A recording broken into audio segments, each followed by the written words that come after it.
وأصحابه أجمعين أما بعد السلام عليكم ورحمة الله وبركاته. Okay, so alhamdulillah, we reached the third hadith, right? We finished off the hadith of intentions and the hadith of Jibreel alayhi salam. Okay, so the third hadith is that Imam al-Nawawi rahimahullah brings in his book. It reads عن أبي عبد الرحمن عبد الله بن عمر ابن الخطاب رضي الله عنهما قال سمعت رسول الله صلى الله عليه سمعت رسول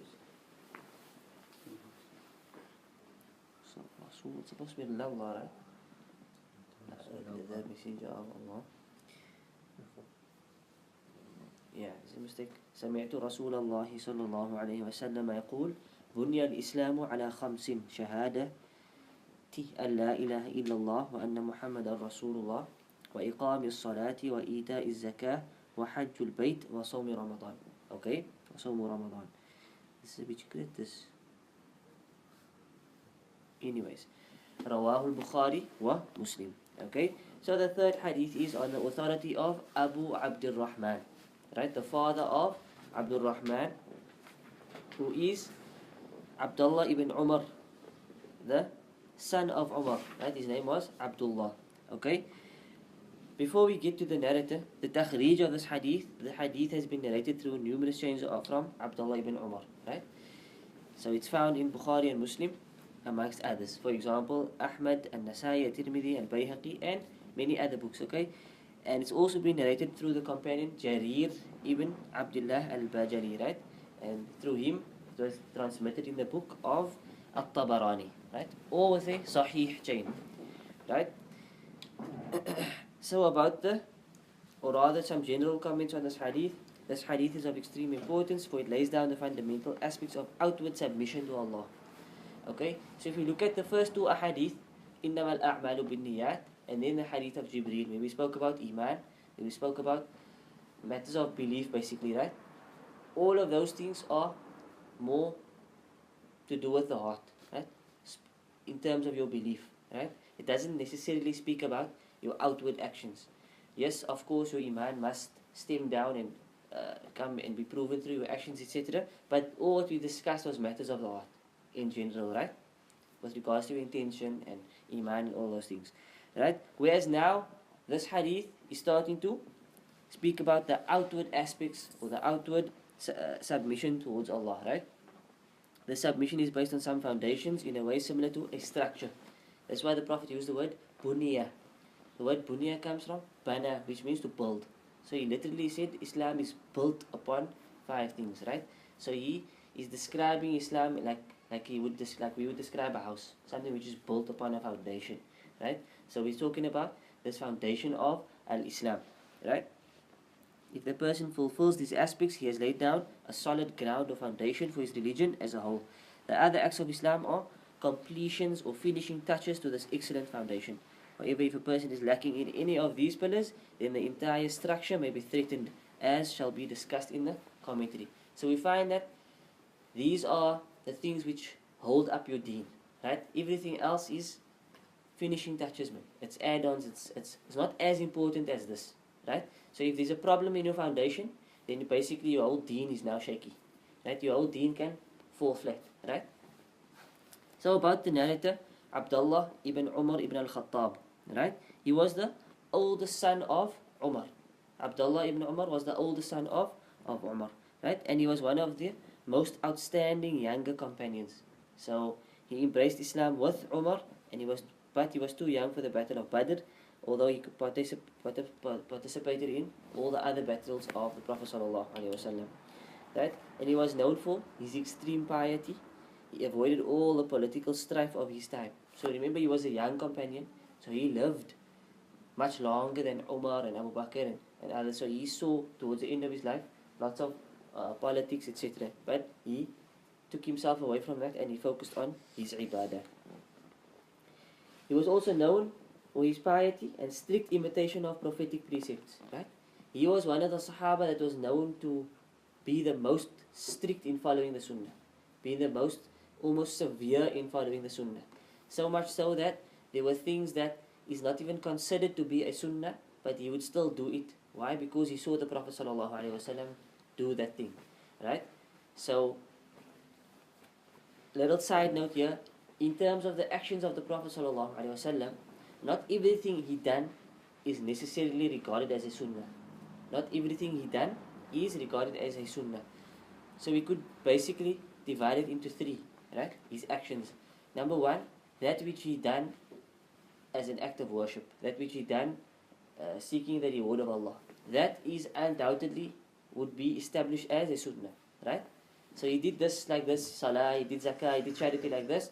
All of those things, to imitate it, you will be rewarded for that, right? And that is basically the sunnah of following the actions of the Prophet ﷺ. Then you have actions which he done, which was in accordance with the custom of his time. Right? He done it because that was the custom of his era, of his place which he lived in. Right? So, if you want to follow the custom of the Prophet ﷺ, then that's also permissible, as long as it doesn't lead to you being odd. For example, wearing a turban. The turban was the custom of the Prophet ﷺ, was the custom of the Arabs of that time. Right? So this is why they used to wear a turban. Right? So what's the ruling on wearing a turban? There's nothing wrong with wearing a turban, as long as it doesn't lead to something known as libas al-shuhra. Libas al-shuhra, the Prophet ﷺ forbid libas al-shuhra in a hadith, right? Libas al-shuhra is a clothing that you wear which makes you stand out, which makes you the odd one out. So you come down the street with a big orange turban, and everybody's look at you and think, oh, look at this guy, he's odd, right? That is libas al-shuhra. Right? If you come down the street and you dressed in such a funky way, like a klops, for example, that's libas al-shuhra, because now you look odd, you stand out. A Muslim's not supposed to stand out. Not supposed to be someone who everybody's attention is on him. Look at this guy, look how he looks, man. Right? So these things of wearing a thawb, of wearing a turban, all of these things can also be, restricted to your custom. Right? If your custom is completely against wearing a thawb, if you were to go to a certain place and you're the only one who wears a thawb, and because of that people will look at you odd, and then we would say don't wear it. Right? Okay, maybe wearing a thawb is a bit different because that's an established sunnah, but a turban, we could use this ruling, right? Then we have the actions of the Prophet ﷺ, which was done naturally. It just fell in place like that. He got married at the age of 25. It's not a sunnah to get married at the age of 25. You cannot wait till you're 25 and say, okay, I'm fulfilling the sunnah now. That's not the sunnah. It just happened in his life like that. It was natural. It's not necessarily a sunnah. Right? Where he went to relieve himself. They didn't have toilets like us. They had to go far out into the desert, find a secluded spot, do your job and come back. Right? Abdullah ibn Umar used to go far out sometimes. They used to ask him, why did you go there? He used to say, I saw the Prophet ﷺ relieve himself there. That's not a sunnah to do it, but he loved the Prophet so much, he just wanted to imitate him to the T. That's how he was. Right? He's the same person under the tree. Same person. The son of Umar ibn Khattab, Abdullah ibn Umar. Right? You must know who he is. It's very important to know who the Sahaba is. Okay? So this was Abdullah ibn Umar. He was known for this. Right? For example, he says there used to be a tree that used to be like hanging over. So the Prophet ﷺ used to ride there, had to bend under the tree, right? So later on this tree got cut down, or at least the branches were chopped, so the pathway was open. When Abdullah ibn Umar used to ride, he used to still bend. Why? Because he saw the Prophet bending on that spot. That's just the way he was, right? So these things that he done, that was done out of, it just came naturally, that just happened. These things are not sunnah to do it, right? So you don't necessarily get reward for that.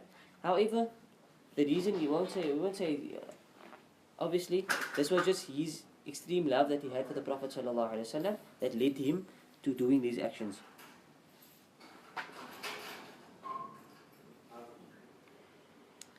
So his religious rulings and example had a great influence over the Medinan school of Imam Malik ibn Anas.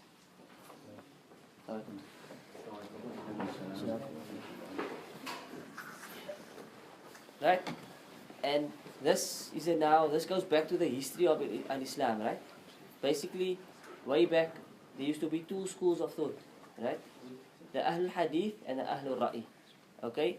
The Ahlul Hadith and the Ahlul Ra'i. So the people in Medina, this was now in the time of Imam Malik, in the time of Imam Abu Hanifa, right? Which was what? About 100 years after Hijrah, right? There used to be two madrasas that were known, two schools of thought, right? Not madhabs, but rather two, similar to a madhab, but not like we have a madhab today.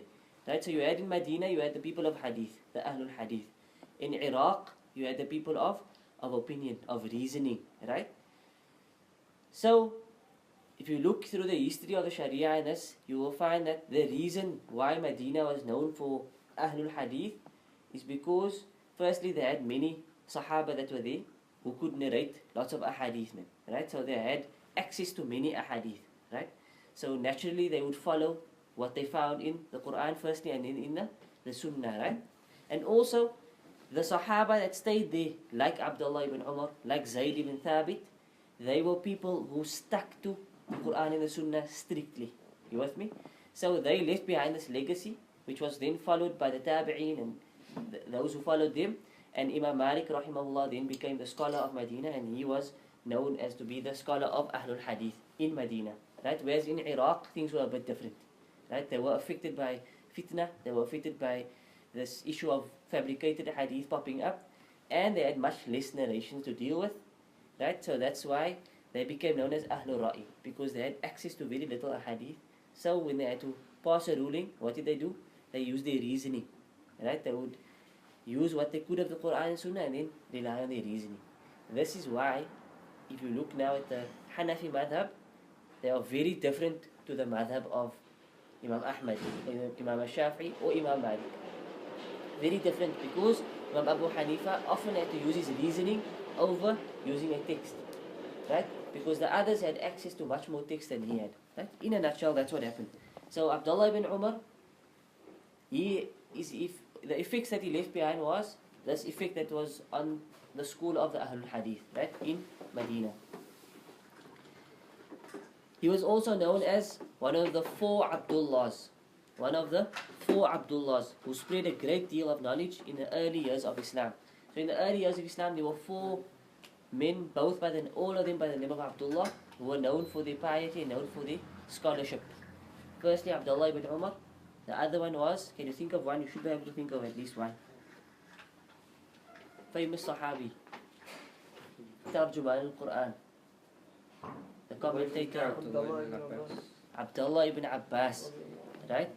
Abdullah ibn Abbas was the other one. The other one was Abdullah ibn Amr ibn al-As, and then Abdullah ibn al-Zubayr. Right? These were the four Abdullahs in the early years of Islam who was known for the spreading of knowledge. Okay? Abdullah ibn Umar was also known for having tears in his eyes when he narrated hadith.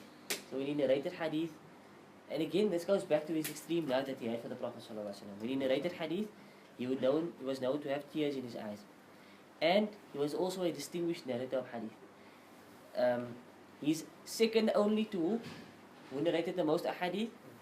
Abu Hurairah radiallahu anhu. After him is Abdullah ibn Umar. Right? It is said that he narrated some 2,630 hadith. Okay?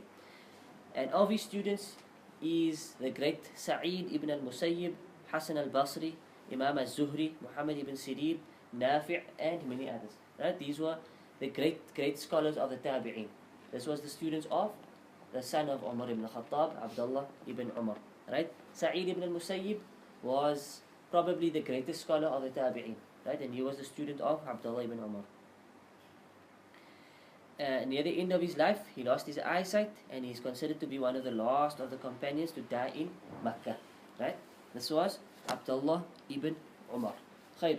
So then the hadith says that Bunya al-Islamu ala khamsin. Right? That Islam was built upon 5 things. Right? So here the Prophet ﷺ is giving a parable in which he gives a picture of Islam like that of a house. Right? Like that of a house. The foundations or pillars of the house are 5. If the house is missing these 5, then in reality it does not exist at all. Right? If you have no Shahada, you have no Salah, Zakah, Hajj, and that, you have no Islam basically. right? You cannot claim to be a Muslim, basically, okay? Because this is what your deen is built upon. The other acts of Islam are like complementary parts or parts that add to the completeness of the house, right? And we mentioned this before, right? If any of the complementary parts are missing, the house is still standing, but it has a deficiency. It is not complete or perfect, right? So your 5 pillars are intact, alhamdulillah, but you're not someone who reads a lot of Quran. You're not someone who gives so much charity. You're not a very respectable person. Your character is not up to par, right? But your deen is still intact. Those things are very important. So you're not a perfect Muslim, but at least you're a Muslim, right? These are the things that come first, okay? However, if all of the pillars are missing, the house will not be standing or in existence at all. In particular, if the main pillar is missing, the house cannot stand or be said to exist. This aspect is agreed upon by all scholars. What's the main pillar? Shahaadah of Laa ilaaha illallah wa anna Muhammadan Rasulullah, right? The main pillar of Islam is the first pillar, and that is that you testify that there is none worthy of worship besides Allah, and that Muhammad sallallahu alaihi wasallam is the final messenger, or that he is the messenger and the slave of Allah, right? This point is agreed upon. That if this pillar is not there, then the rest of the pillars also fall flat. So you may argue that, but the Prophet sallallahu alaihi wasallam said that Islam is built upon 5. So why this pillar? How does that distinguish this pillar over the rest, right? So some scholars, they stuck by the understanding of this parable, and they would say that if you pictured a tent or something like that, where this tent is built upon pillars, right? But the main pillar is the center post, right? That center post, and the others are just there for extra support. Okay? If you took that center post away, the thing would crumble completely, right? Whereas if you took one of the others, it would still be there, but it would be lopsided. Do you understand the parable? So that center post is your shahada. That center post, if that falls away, there is no benefit to your salah. There is no benefit for your zakah. There is no benefit. You can make hajj every year. That hajj it's a waste of your time and your money and your effort, to be frank, okay? And you can fast Ramadan. There is no reward for your Ramadan, okay? So that center post of your shahada is the main pillar of Islam, and without that, you basically have no Islam. Okay? Al-Hasan al-Basri, the great tabi'i, was present at someone's deathbed, right? So he asked the man, what have you prepared for this moment? What have you prepared for this moment? So the man said, I have said the testimony of faith for so many years. Right? That man's been saying Ashhadu an la ilaha illallah for so many years. So Al-Hasan said, that is the prop, but where are the tent ropes? Right? That is the prop, but where is the tent rope? So you could see even Hasan al-Basri understood Islam like this, understood this hadith like this. Whereas you have the prop, but the ropes are the other acts of worship, the other pillars of Islam that also must be there. طيب. So the Prophet ﷺ said, testifying that there is none worthy of worship except Allah. Right? The testimony of faith or shahada is a combination of negation and affirmation. Understand this word La ilaha illallah is a combination of negation and affirmation. Right? The negation comes first, followed by the exception of affirmation. Okay? So what's the negation?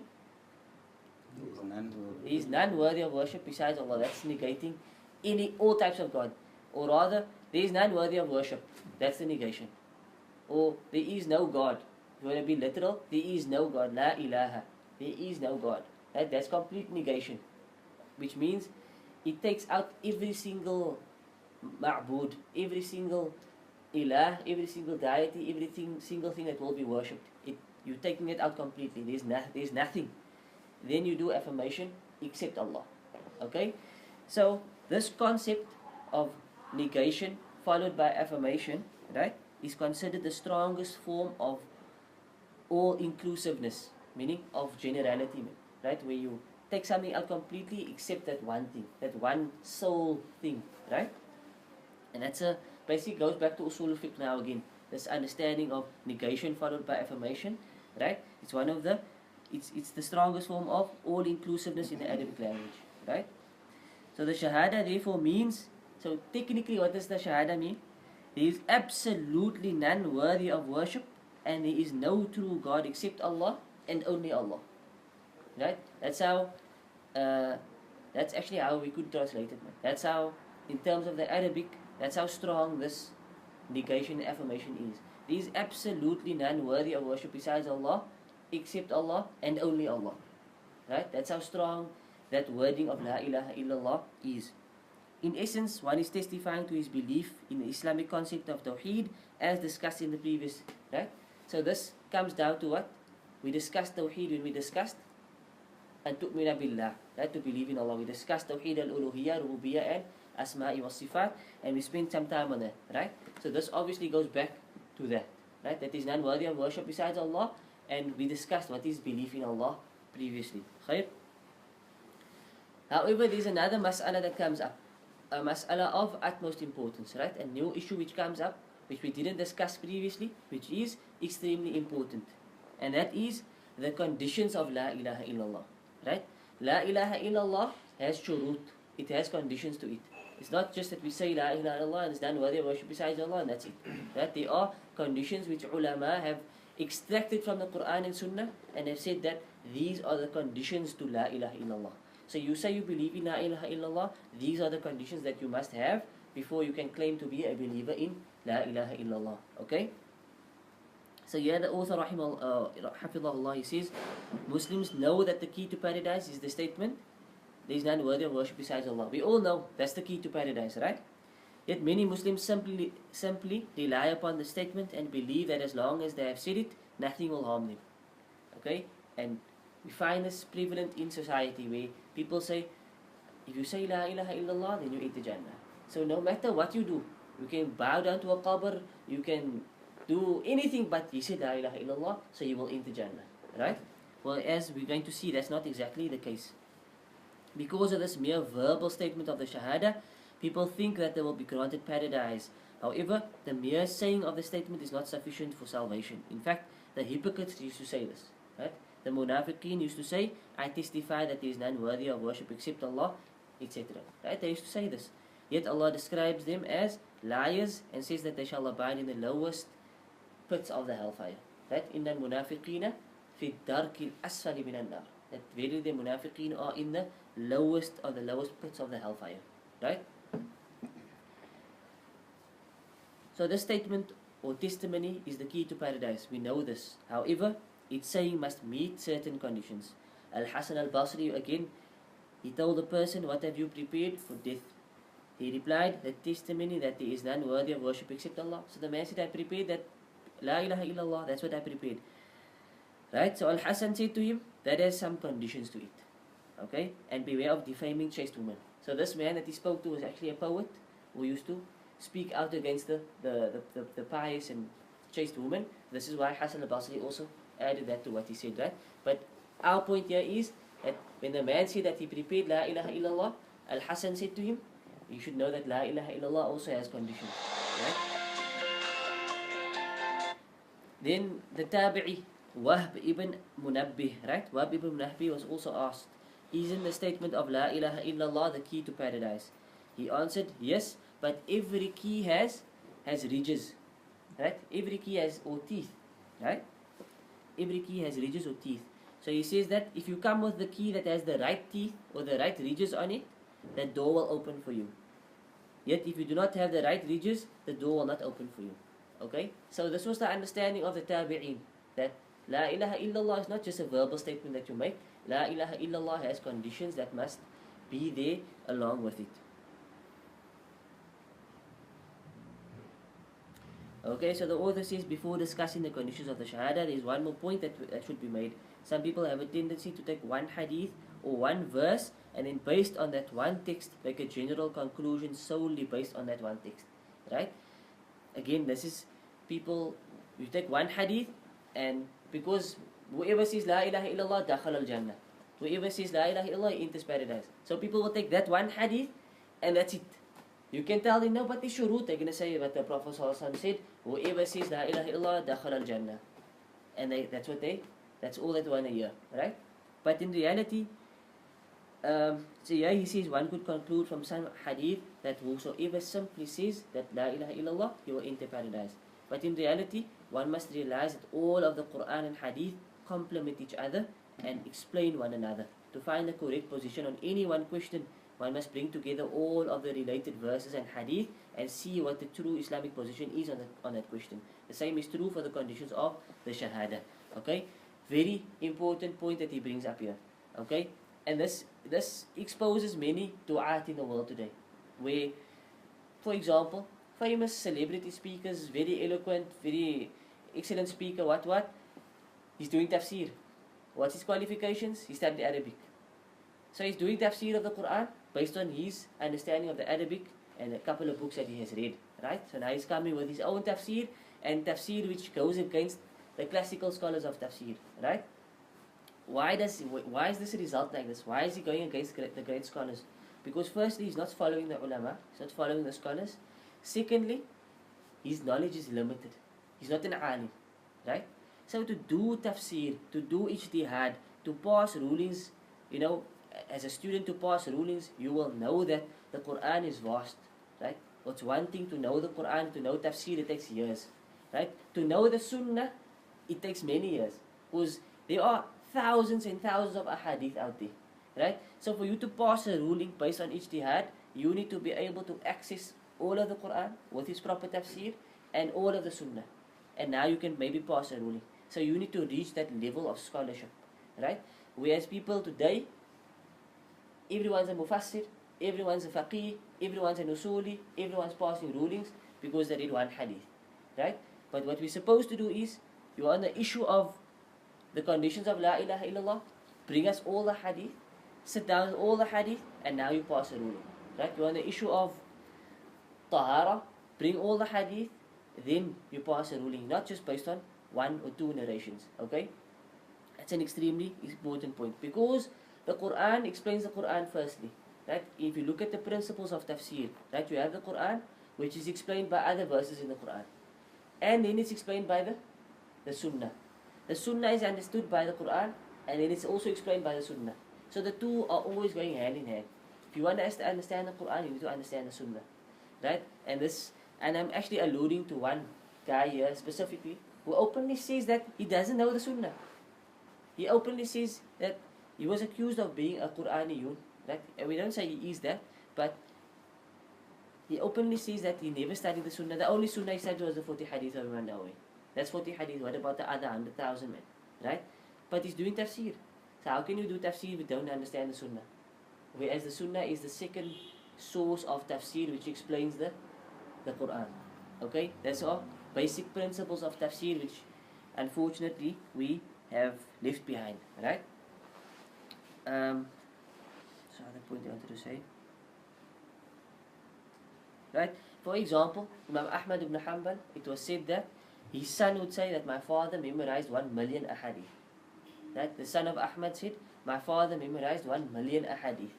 So you can think, in comparison to Imam Ahmad, you want to come with 40 hadith, and you want to go against Imam Ahmad, or you want to come with new principles which weren't there, which the great ulama really came with, right? So we also need to know our place. Khair, a study of the verse of Quran and Hadith of the Prophet ﷺ will show that the conditions of the Shahada are 7, 8 or 9 in number depending on how one views them. Okay? It's important for every Muslim that every Muslim ensures that he is meeting these conditions in his own life with respect to his own testimony of faith. Okay? So the first condition of La ilaha illallah is, does anybody know them? 1 or 2 of them, 3 of them? Condition of La ilaha illallah. Number 1 is that you have knowledge. Number 1 is al-ilm. Right? The first condition of La ilaha illallah is knowledge. Right? One must have the necessary basic understanding of what is meant by the Shahada. I'm not talking about knowledge of it. You must be an alim. You must understand what does La ilaha illallah mean. You must have knowledge of what does the Shahada actually entail. Right? One must understand what the Shahada is affirming and what the Shahada is denying. So you must understand what's meant by La ilaha, that negation, and illallah, what's meant by that. Right? Allah says in the Quran, فَاعْلَمْ أَنَّهُ لَا إِلَهَ إِلَّا اللَّهُ وَاسْتَغْفِرْ لِذَنْبِكَ وَلِلْمُؤْمِنِينَ وَالْمُؤْمِنَاتِ. Right? فَاعْلَمْ, so know, right? Or have knowledge that there is no God save Allah, and ask forgiveness for your sin and for the believing men and the believing women. Right? The Prophet sallallahu alaihi wasallam says, "Man mata wa huwa ya'lam, man mata wa huwa ya'lam annahu la ilaha illallah dakhala al-jannah." Right? We mentioned the other hadith earlier who says, "Whoever says la ilaha illallah dakhala al-jannah." Here's another hadith who says, "Whoever dies and he understands, who has knowledge that la ilaha illallah, then he will enter paradise." So you see that the two hadith are different. The one says, if you say la ilaha illallah, you enter paradise. This one says, if you die and you have knowledge of what la ilaha illallah means, then you enter Jannah. Right? So again, this is why we say you need to bring all the ahadith and understand them together, understand them properly to get a broader picture of what's meant by the words of the Prophet sallallahu alaihi wasallam.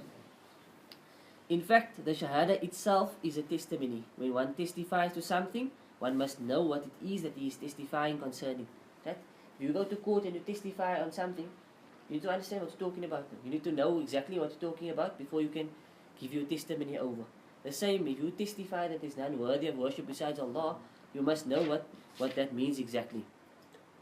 Obviously, a testimony about something that one does not have any knowledge of is unacceptable. Allah says in the Quran, إِلَّا مَنْ شَهِدَ بِالْحَقِّ وَهُمْ يَعْلَمُونَ. Right? Except he who bears witness unto the truth knowingly. Right? He bears witness unto the truth knowingly. Therefore, the basics of the Shahada must be understood by the person testifying to it. If he does not understand, for example, that Allah is the only one worthy of worship and that all other gods are false gods, then he does not have the most elementary understanding of what is the claims of what he is claiming to be testifying to. Such a Shahada cannot be considered a proper one that is acceptable to Allah. So if you testify that there is none worthy of worship besides Allah, that is your Shahada, then you should also be testifying that, or you should also understand and have knowledge that everything else besides Allah is a false god that's being worshipped. Right? Everything else is a taghut, is a false god that's being worshipped. So if you say la ilaha illallah, but you still bow down to your saint, then that means you don't understand la ilaha illallah. That's why you're doing this action. Right? If you say la ilaha illallah, but you still go to the qabr and ask, then that means you don't understand la ilaha illallah. That means you don't understand what the concept of la ilaha illallah actually means. Right? So again, first and foremost is that you have knowledge and that you understand what la ilaha illallah truly means and what it stands for. Right? The second condition of the Shahada is al-yaqeen, is certainty. Right? The second condition is certainty. Right? This is the opposite of doubt and uncertainty. In Islam, in fact, any kind of doubt concerning anything confirmed in the Quran and Sunnah is equivalent to kufr. Right? If you doubt anything that's in the Quran or the authentic Sunnah, then this is like disbelief. Okay? This is similar to disbelief. One must in his heart be absolutely certain of the truth of the Shahada. Right? So you cannot have any doubts regarding the Shahada or regarding the deen completely. Okay? One's heart must not be wavering in any way when one testifies to the truth of there is none worthy of worship except Allah. Allah describes the true believers as those who have belief in Allah and then their hearts waver not. Allah says, إِنَّمَا الْمُؤْمِنُونَ الَّذِينَ آمَنُوا بِاللَّهِ وَرَسُولِهِ ثُمَّ لَمْ يَرْتَابُوا وَجَاهَدُوا بِأَمْوَالِهِمْ وَأَنفُسِهِمْ فِي سَبِيلِ اللَّهِ أُولَٰئِكَ هُمُ الصَّادِقُونَ. Right? Allah says that the true believers are only those who believe in Allah and His Messenger, and after that, لَمْ يَرْتَابُوا, they have no doubt. Right? After that, they have no doubt. But they strive with their wealth and their lives for the cause of Allah. Such are the sincere. Okay? So after they believe, there's no doubts anymore. Right? There's no doubts, is this the truth or is this not the truth? They have complete yaqeen that la ilaha illallah is the complete haqq. It is the complete truth. Okay? Similarly, the Messenger of Allah sallallahu alaihi wasallam says, "Ashhadu an la ilaha illallah wa anni rasulullah la yalqa Allah bihima abdun ghayra shakin fihima illa dakhala al-jannah." Okay? Another hadith that speaks about the one who says la ilaha illallah enters Jannah. But look at these words, look at the wordings here. And this hadith is in Sahih Muslim. He says that no one meets Allah with the testimony that there is none worthy of worship but Allah and I am the Messenger of Allah, and he has no doubt about that statement. He has no doubt about that statement except that he will enter paradise. Right? So again, this hadith is a bit more in detail than the other one that says if you say la ilaha illallah you enter Jannah. this hadith here highlights the fact that if you have no doubt, then you can enter Jannah, right? So if you're a person who used to utter La ilaha illallah but you always had doubts, then you don't you're not part of this hadith. You're not part of the understanding of those who say La ilaha illallah will enter Jannah. Many scholars have stated that the diseases of the heart, or the doubts and suspicions that one allows into one's heart, are more dangerous for a person's faith than lusts and desires. So we know that in this dunya we are tested, right, and tried in many ways. Okay? Of the ways that we are tried is either by shubuhat, by doubts and confusion, or by shahawat, right, by your lust and your desires, right? So some people, they go astray because of lust, because of desires. They cannot control their desires, so that's what leads them astray. Other people get led astray because of shubuhat, that doubts and confusion that's in their mind, in their heart, regarding the deen of Islam, right? And we live in an era of shubuhat. That we live in an era of shubuhat even within the Muslim ummah, right? We live in an era where the Muslims are justifying shirk, they're justifying bid'ah, they justify everything. It's an era of shubuhat. If you actually look at their proofs, you will find it's not actually proof, it's actually a shubha. It's actually a confusion, it's actually a doubt that they're throwing out there, right? So so scholars have said that a person who is affected by his lusts and his desires is still better off by the person who is affected by shubuhat, affected by that diseases of the heart, with doubts and suspicions that's entered into his faith, right? Because the person who is falls trap, or falls guilty towards his desires, he knows he's doing haram, and bi'idhnillah he'll come out of it, right? He's going to give it up one day when he's going to reach a point where he gives it up, right? Whereas the person who has doubts and suspicions, that can linger in his heart, and he might never find the cure, right? Until the person may even leave Islam, okay? Entirely, or continues to practice Islam, while in fact in his heart he does not have the true faith, right?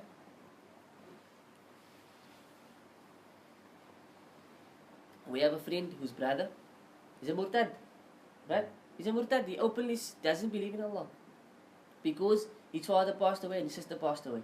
Because of that, he says, how can Allah be there? Why can God would do such a thing? That's a doubt, that's a confusion, that's a shubha.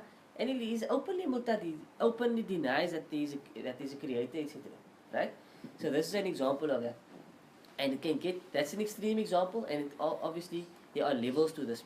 There are levels to this with regards to the haqq, with regards to tawheed, with regards to everything, right? Then the third condition of the shahada is acceptance, is qabul, right? Qabul, or acceptance. If a person has the knowledge of and certainty in the shahada, this must be followed by acceptance, right? Acceptance with the tongue and heart of whatever that shahada implies. Whoever refuses to accept the shahada and its implications, even if he knows that it is true and is certain about its truth, then he is a disbeliever, right? So you know the shahada is the truth, you have full conviction that it's the truth, but you still reject it. You don't want to give in to it, right? This could be because of pride, it could be because of envy, or any other reason, right? And there are people like this as well. They know that this is the truth, but they will never give in because they're too proud to give in, right? In any case, the shahada is not a true shahada without its unconditional acceptance. So you must accept that this is the truth, and whatever is implied by that, you must give in. You must be able to give in to that. The scholars talk about this condition as a general condition in the manner just described. However, there is also a more detailed aspect that one must be aware of. This condition also means that he believes in whatever is stated in the Quran or stated by the Prophet ﷺ, without any right to choose what he wants to believe and what he wants to reject, right? So if you say that you accept the shahada, then that means you must accept whatever Allah has said and whatever the Prophet ﷺ has said. You must accept it, right? So the famous verse, or rather the verse where Allah speaks about the like for example the Jews, Allah says, أَفَتُؤْمِنُونَ بِبَعْضِ الْكِتَابِ وَتَكْفُرُونَ بِبَعْضِ. Do you believe in some parts of the book while you reject other parts of the book? And then he says, what is the reward of those who do so? Save ignominy in the life of the world, and on the day of resurrection they will be consigned to the most grievous doom, right? So the traits of the people of the past is what? They used to accept parts of the Quran or parts of their book, and they used to reject other parts. Whatever they felt like accepting, they would accept. Whatever they didn't feel like it, they would reject. Okay? Famous verse, Surah Ahzab, Allah says, وَمَا كَانَ لِمُؤْمِنٍ وَلَا لِمُؤْمِنَةٍ إِذَا قَضَى اللَّهُ وَرَسُولُهُ أَمْرًا أَنْ يَكُونَ لَهُمُ الْخِيَرَةُ مِنْ أَمْرِهِمْ. Right? It's not for the believing male or the believing female that when Allah or His Messenger has decided upon an issue, that they have any choice in the matter. Right? So, if Allah and the Messenger decided that this thing is haram, the believing male or female have no choice over that issue. You have no choice, it's haram. Right? Whether you agree or whether you disagree, it's haram. Whether you cannot understand why it's haram, it's still haram. Right? This is what we mean by qabul, where you accept that La ilaha illallah is the truth, and whatever implications come from that, you also accept. Right? So, look at the modernists, for example. Look at the modernists, for example. I mean, if you read their fatwa, for example, inheritance laws must be changed. They don't accept the eating. I've seen there's a girl there that writes on the internet. She says you cannot eat the meat of an animal because it's inhumane. And the fatwa carries on. But Allah said it's halal. Right? So who are you to say it's haram? That's kufr in actual fact. That's major kufr, because you have now rejected Allah's laws and you put your own laws there. So you didn't have qabul in the shahada, you didn't have qabul in what Allah said and what the Prophet ﷺ said, so you rejected it. Right? Everything comes back to this, man. Everything comes back to the basics. Right? If the basics are there, you'll see everything else will fall in place.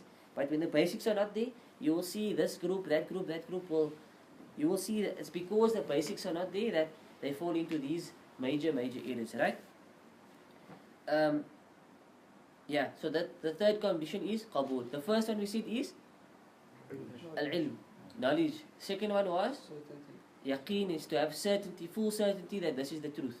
The third one we said now was qabul, is that you completely accept everything that comes with this, whatever the La ilaha illallah implies. The fourth condition of the shahada is submission and compliance, also known in Arabic as al-inqiyad. Al-inqiyad is that you submit and you comply completely to what La ilaha illallah says. This implies the actual physical enactment by deeds of one's shahada. Right? This is one of the main meanings of the word Islam itself. Islam means to submit. Islam, we said previously, Islam doesn't mean peace. Islam means submission. And that is that you submit to whatever Allah and the Prophet ﷺ has ordered and said. Okay? Allah commands us in the Quran where He says, وَأَنِيبُوا إِلَىٰ رَبِّكُمْ وَأَسْلِمُوا لَهُ. Right? Turn unto Him repentant and surrender unto Him. وَأَسْلِمُوا لَهُ. Right? And surrender unto Him. Allah has praised those who submit to His command by their actions, where Allah says, وَمَنْ أَحْسَنُ دِينًا مِمَّنْ أَسْلَمَ وَجْهَهُ لِلَّهِ وَهُوَ مُحْسِنٌ.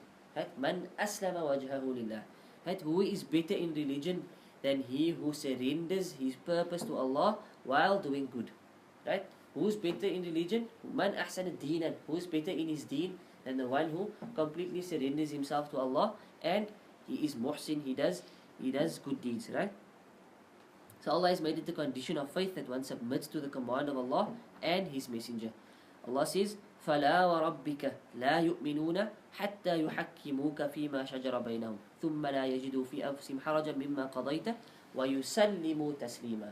Right? وَيُسَلِّمُوا تَسْلِيمًا.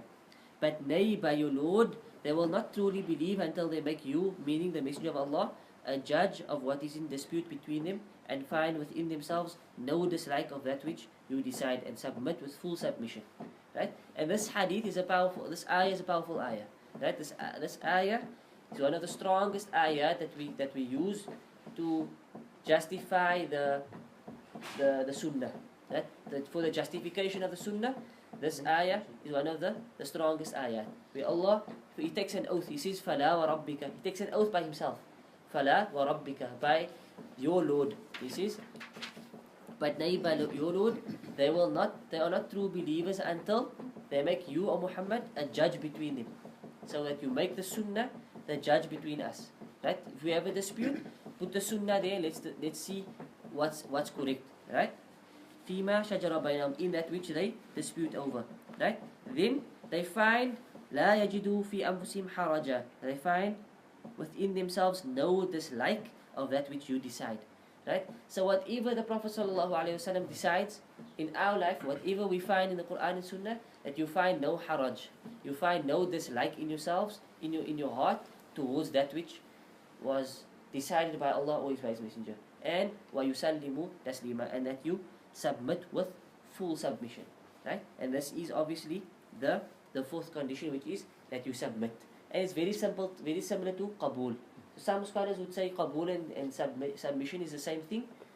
Others have obviously now separated the two, right? Okay, so the fifth condition is as-sidq. The fifth condition is truthfulness, right? As-sidq. As opposed to hypocrisy and dishonesty, right? As opposed to hypocrisy and dishonesty.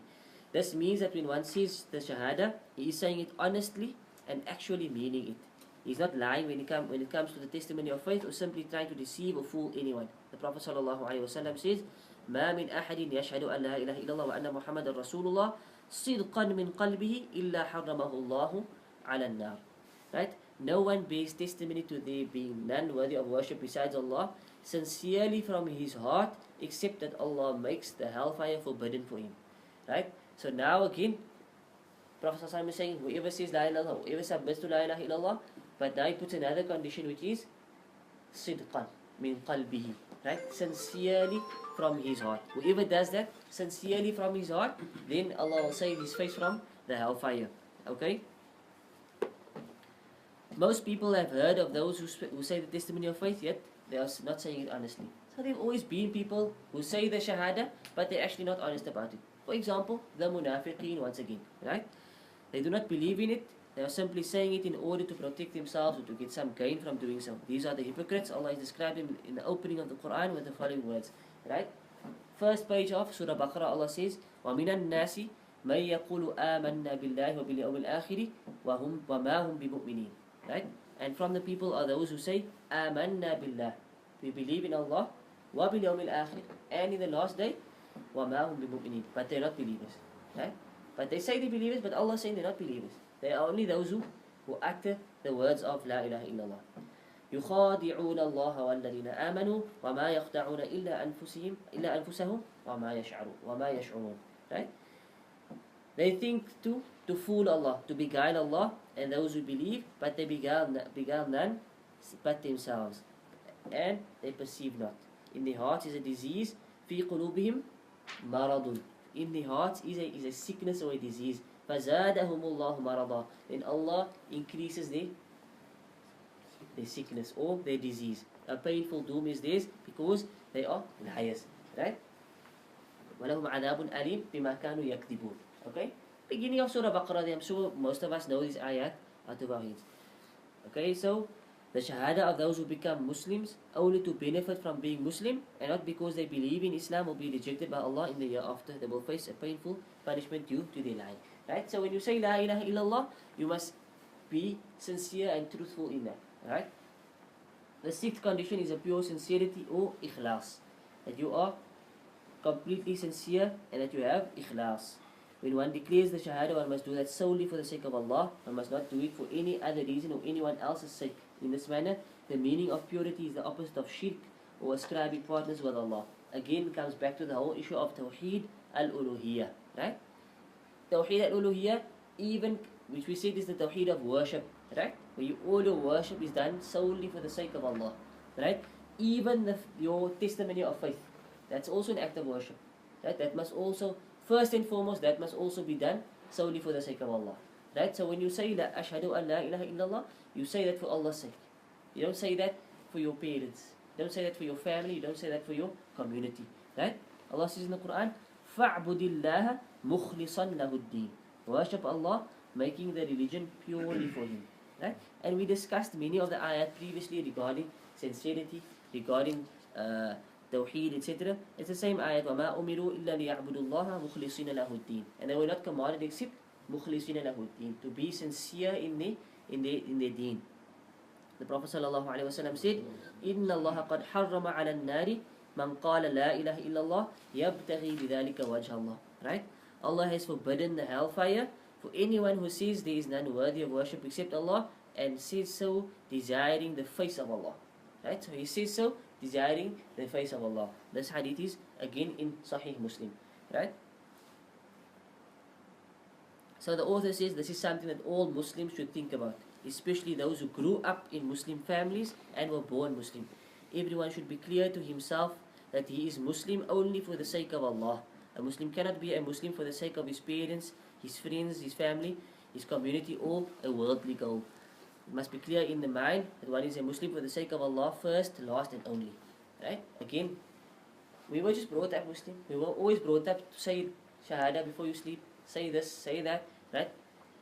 It's upon each one to actually reflect and to realize that you are a Muslim for the sake of Allah.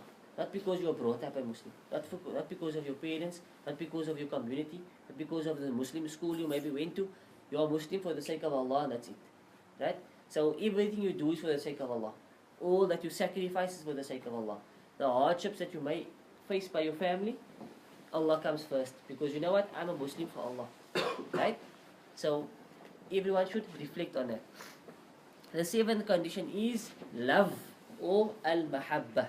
Right? Love or al-mahabbah. That is the believer's love. That is the believer loves the Shahada. He loves in accordance with the Shahada. He loves the implications and requirements of the Shahada. And he loves those who act and strive based on this Shahada. This is a necessary condition of the Shahada. If a person makes the Shahada but does not love the Shahada and what it stands for, then in fact his faith is incomplete. Okay? So, we spoke about, when did we speak about that? About taking the kuffar as friends and about all of that, right? We spoke about it, remember? It also comes down to this. To loving the Shahada and you love for the sake of the Shahada. Right? Meaning you love for Allah and you love Allah the most and you love those who Allah loves. Right? We spoke about taking the kuffar as your friends and your allies. We said that it is haram. Okay? Again, it comes down to this. One of the conditions for La ilaha illallah, if you claim La ilaha illallah, then you must also love the Shahada. You must also love that there is none worthy of worship besides Allah. You must love Tawheed. You must love the people of Tawheed. Right? And you must hate Shirk.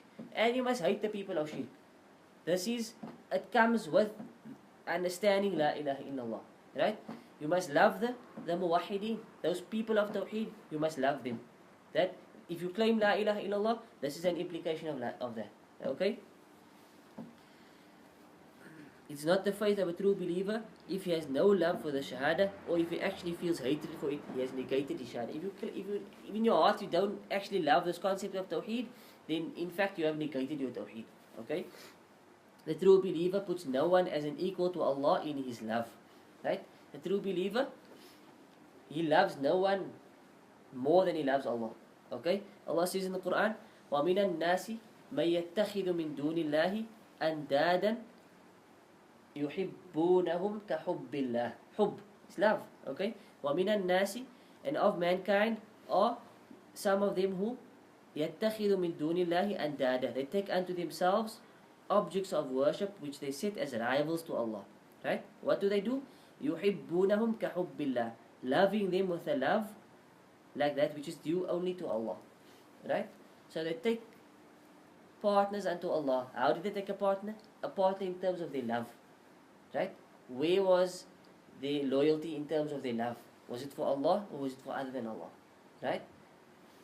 So there are people which Allah is saying that has taken rivals to Allah, and they have given that love which is supposed to be only for the sake of Allah, which is supposed to be solely for Allah, they've given it to other than Allah. Right? So we learn from this also that love is an act of worship. Love can also be an act of worship. Right? And your worship must be for Allah's sake. So your love, firstly, you love Allah the most. Secondly, you love for Allah's sake. Right? You have natural love that will come naturally. Your child, your father, your mother, your wife. That's natural. Nothing wrong with that. Right? That's normal. Right? But where you give your love in other places also must be directed or must be surrounded by the love of Allah. Right? And this again, it comes down to, if you find someone, he's a complete mushrik. He's a nice guy, you treat him with respect, but he's not deserving of your love. Right? He's not deserving of your love because he's an enemy of Allah in reality. Right? In reality, he is an enemy of Allah. However, those who believe are stauncher in the love of Allah. وَالَّذِينَ آمَنُوا أشد حبا لله وَالَّذِينَ آمَنُوا أَشَدُّ حُبًّا لِلَّهِ. However, those who believe are stauncher in their love of Allah. The true believer, with regards to Allah, he is ashad. He is the most severe of people in his love for Allah. أَشَدُّ حُبًّا لِلَّهِ. Elsewhere Allah states in a lengthy ayah, say to them, O Muhammad ﷺ, if your fathers, your sons, your brothers, your wives, your tribe, the wealth which you have acquired, merchandise for which you fear that there will be no sale, or dwellings you desire are dearer to you than Allah and His Messenger, and jihad, striving in His way, then wait till Allah brings His command to pass. Allah guides not the wrongdoing folk. Right? So in this ayah, Allah brings about the آباؤكم وأبناؤكم وإخوانكم وأزواجكم وعشيرتكم, all of these things which are naturally beloved to you, right? If they are more beloved to you than Allah and His Messenger, then you should just wait for the command of Allah to come. Meaning, your bala is going to come, your time is going to come, right? So, again telling us indirectly that your love should be first and foremost for Allah, and then the Messenger of Allah, sallallahu alaihi wasallam, and then everything else. Then yourself and your parents and your this and your that, right? Hadeeth of the Prophet sallallahu alaihi wasallam: ثلاث من كن فيه وجد حلاوة الإيمان أن يكون الله ورسوله أحب إليه مما سواهما. Whoever has three characteristics has tasted the sweetness of faith. The first of these is that he loves Allah and His Messenger more than he loves anyone else. Right? He loves Allah and His Messenger more than he loves anyone else. This hadith is in Bukhari and Muslim. Okay. Another incident that happened, hadith says that you will not truly believe until an akuna ahabba ilayya, that until I, meaning Prophet is more beloved to you than your family, your mother, your father, and everyone else. Right? So Umar ibn Khattab used to say to the Prophet ﷺ that I love you more than everyone else except myself. Right? He was a proud person, he loved himself. So the Prophet said, go back and check your iman. Right? He went and he thought, and he came back and he said, I love you more than my mother, my father, everyone else, including myself. He once he realized the status of the Prophet ﷺ, if you look at his actions, then you would definitely know that he loved the Prophet ﷺ more than himself. Because they gave their lives for the Prophet ﷺ. Right? They gave everything, their wealth, their money, they fought in battles. They were the foremost of people when it comes to loving Allah and the Messenger of Allah sallallahu alaihi wasallam, the Sahaba radiallahu anhum. The eighth condition of the Shahada is that the person who makes the Shahada must deny every other object of worship. He must deny every other object of worship. Right? I think we touched on this sort of before, but this is again where the issue of affirmation and negation comes into place. So we affirm that Allah is the only one that we worship, but you must also affirm that there is none worthy of worship besides Allah. You must also affirm that negation part. Right? It's not sufficient to say that I worship Allah. It's not sufficient. You must also say that you worship Allah and that you disbelieve in every other taghut, every other false god that is being worshipped. Right? It's clear in the words of the testimony of faith. It does not seem clear to everyone who makes that testimony. Right? It's clear when we say there is none worthy of worship besides Allah. That's crystal clear. But in reality, people don't realize that you're supposed to deny every other false god. You're supposed to clearly disbelieve in it openly. Okay? In Surah Baqarah, Allah reminds Muslims of this important aspect of the Shahada. The Shahada is not merely an affirmation, but it is both affirmation and negation. Right? Allah states, فَمَن يَكْفُرْ بِالطَّاغُوتِ. So whoever disbelieves in the Taghut and وَيُؤْمِن billah. So Allah has put two conditions here. That you firstly, you disbelieve in all the false gods, and then secondly, that you believe in Allah. This is here negation and affirmation. Right? This person has فَقَدْ اسْتَمْسَكَ بِالْعُرْوَةِ الْوُثْقَى لَا انْفِصَامَ لَهَا. Right? And he who rejects the false deities and believes in Allah has grasped a firm handhold which will never break. He's now taken hold of something which will never break.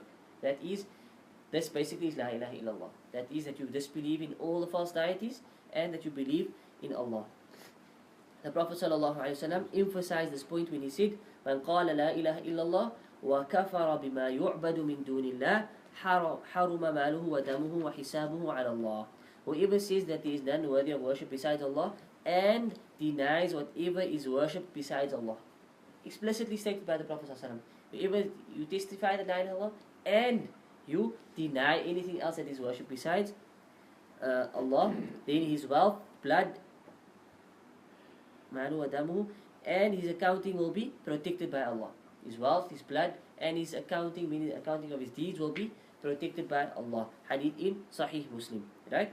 Although this condition should be obvious to everyone who says the words of the Shahada, one can still find Muslims who say the Shahada and then make acts of worship for beings or other than the beings of Allah, or other than Allah. People say La ilaha illallah, but they still worship other than Allah. So they do believe in that Allah is the God, the only God, but they still worship other than Allah. So this shows that they haven't done yakfur bil taghut. They haven't actually openly taken themselves away and disbelieved completely in all those other false gods that are out there. Right? What's a taghut? Anything that is worshipped besides Allah is a taghut. Right?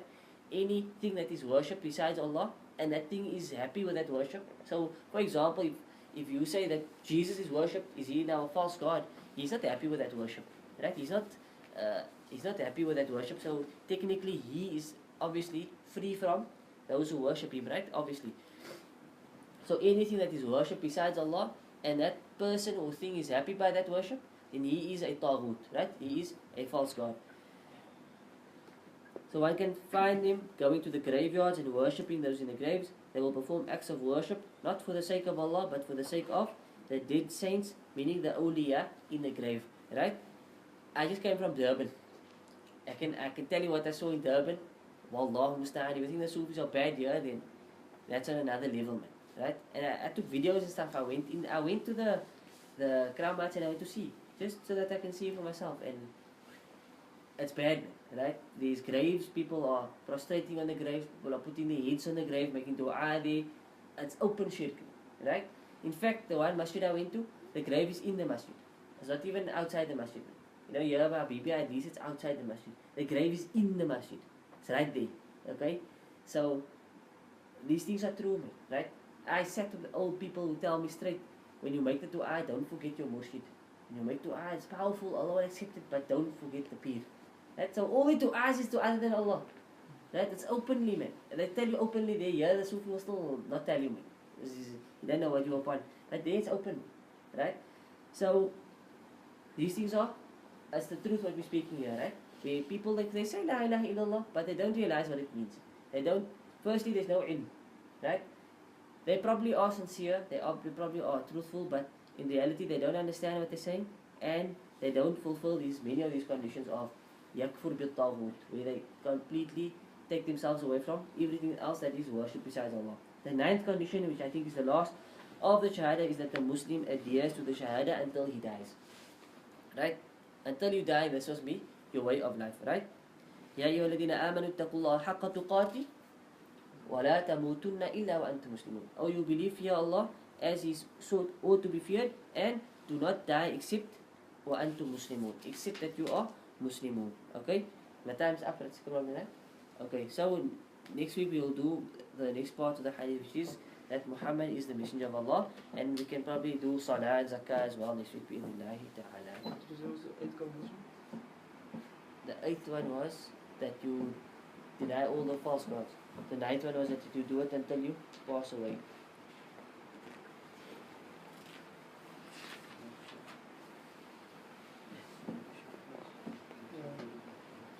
Any questions?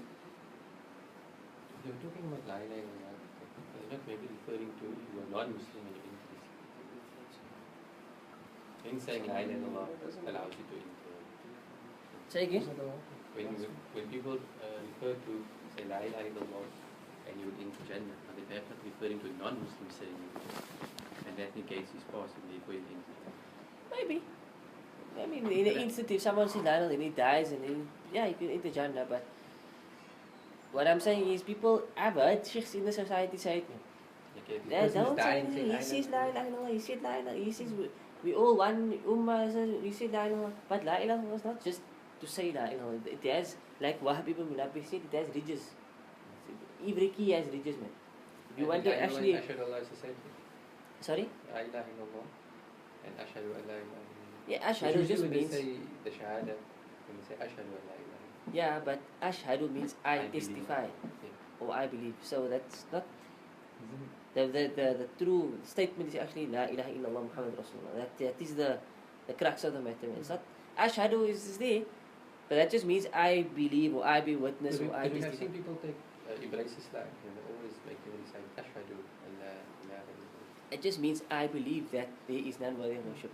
But if he said La ilaha illallah, that's also sufficient. Because that's what he needs to say, that's what he needs to believe.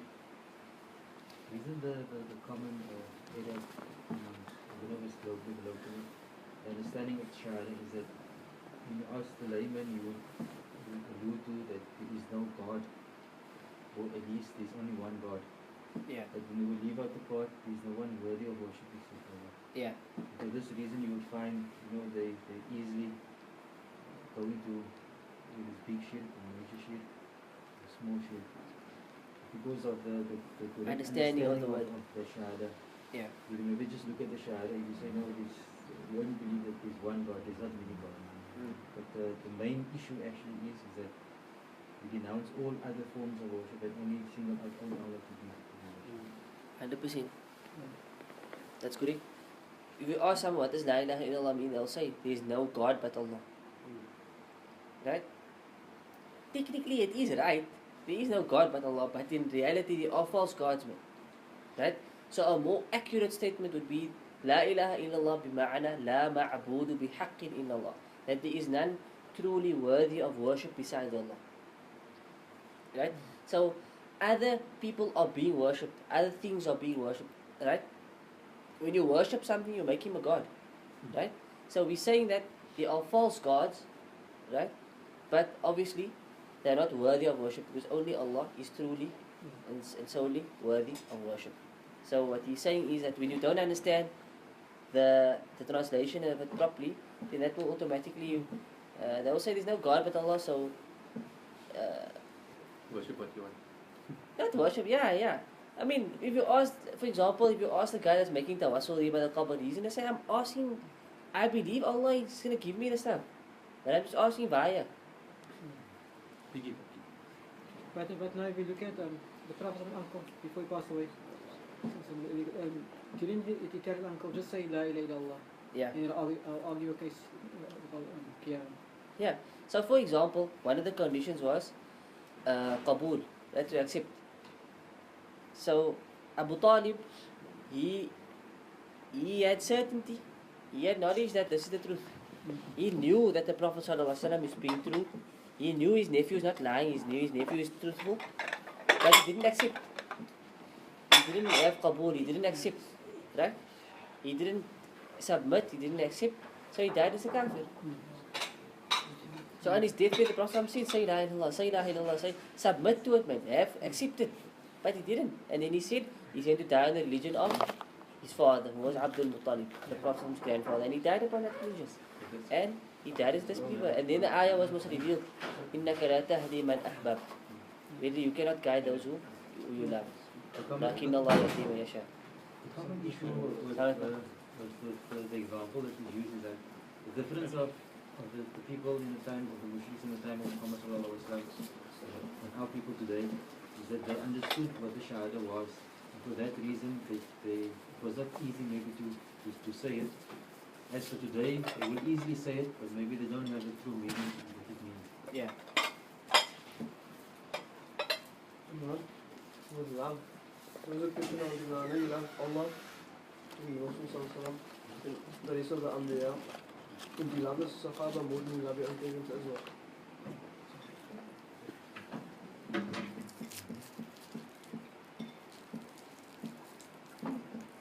I don't know. I don't know. I would say it's a different type of love. When you love Allah, you submit to it. That part of that love is that's a special type of love, right? Because Allah always created you, He's given you everything, and part of that love is to submit to His